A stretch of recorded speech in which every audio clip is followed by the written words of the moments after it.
I'm now joined by our NFL insider, Connor Hughes. And Connor, on Monday, we were sitting here talking after practice, feeling very optimistic about Mekhi Becton after Coach spoke. A couple hours later, you report that the news wasn't good at all. He's pretty much likely out for the season with a fractured kneecap.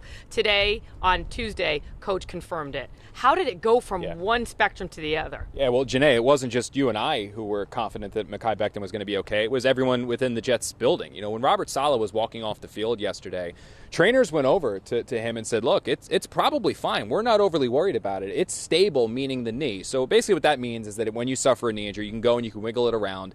And depending on how it moves, you'll be able to tell, is the MCL intact? Is the ACL intact? Well, both of those things were fine, and that's still the case today. Mekhi Becton's ACL, MCL, they are fine. But when the Jets ended up sending him in for that MRI, the one little asterisk that they kept adding every time they spoke, which was, we would just want the confirmation from the MRI. We want the confirmation from the MRI. Well, the confirmation from the MRI showed that there was a fractured kneecap. There's additional damage as well. There's going to be further tests to determine just how much additional damage is there. And the unfortunate part for Mekhi Becton is because of that injury, he is now done for the 2022 season, which is just an absolutely brutal blow for a player who's really worked his tail off to get to this point. We talked a lot about Mekhi during OTAs where he was absent, minicamp when he showed up and he was out of shape.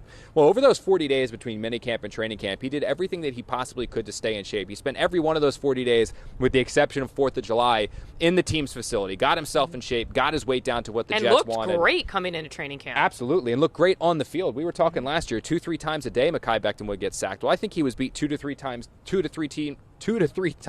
total for sacks in the number of training camp practices that he went out for. And so to see a player that worked so hard to get himself back in shape, to really start playing some of the better ball that we've seen from him in his career, and then to have a blow like this where his season is over before we even get to week 1, it's a brutal blow from Mekhi, and obviously, Jeane, it's a huge blow for the Jets' offensive line. Exactly, and I know they say next man up, but when we were watching practice on Tuesday, you could tell the next man up maybe couldn't handle what Mekhi did. No, I mean, on 6 of Zach Wilson's first 7 dropbacks, he was sacked. And I'm not talking about a loco, he got tapped on the shoulder, he could have escaped. No, these were obvious, blatant sacks by the offensive line. Quinn Williams was there most of the time. Now that's been the case all summer. That's a testament to Quinn Williams. I mean, that's a testament to him. He's been there all summer. But Chuma Edoga, as we talked a little bit about yesterday, Chuma Edoga is not a starting offensive tackle in the NFL. Max Mitchell someday might be a starting offensive tackle in the NFL, but he's a developmental project right now, not ready to start in 2022. Connor McDermott, who's out a week or two with an ankle sprain that he suffered in the green and white scrimmage,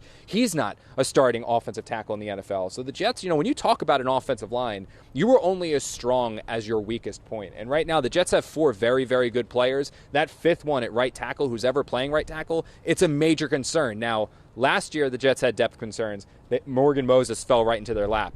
Today, Dwayne Brown's out there walking the streets of Florham Park waiting for a contract, and it might not be as simple as go and sign him. He's a veteran. He's 37 years old. He's made a lot of money in his career. When you've made a lot of money, sometimes money's not the deciding factor. He's got other teams interested in his services. He's a player that obviously wants a chance to win. Is that opportunity going to be here? I don't know, but he would be a tremendous addition for this Jets roster because that flux, a needed addition. Yeah, it went from luxury to necessity because he's one of those players where if the Jets are able to add him and they're able to put him on this offensive line, Jeane, you're talking about taking a situation and positional group that is completely in flux and turmoil right now and solidifying it from not only week 1, but all the way through the end of this season. Because Dwayne Brown, he's 37. He is a very, very good 37 and a Pro Bowler last year for the Seahawks. Amazing what 24 hours can do. Yeah, in the game of the NFL. Yeah, right, 24 hours. And the 24 hours Mekhi Becton changed, but our fashion kind of picked on because we're matching very well today. Unplanned, exactly. too. Exactly. We didn't even text about this. We should go to prom later. Yeah. For Connor Hughes, I'm Jeane Coakley.